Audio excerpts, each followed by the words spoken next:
Hey friends, if you wish to install apps on Windows 11, then please watch this video. I will guide you through the process. Here's the thing. The best way is to search for Microsoft Store and open the Microsoft Store. Search for the app that you wish to install. Wait, I'll search for it.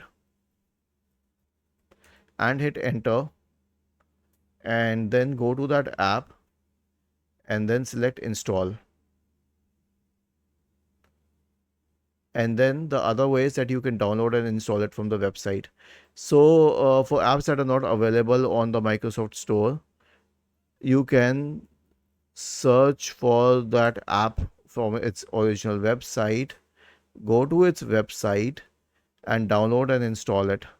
I do not prefer that, but if you don't have an app on the Microsoft Store, then you can consider this option as well. Was this helpful? If yes, then please subscribe to the channel. If not, then let us know in the comment section of the video on how we could help you further.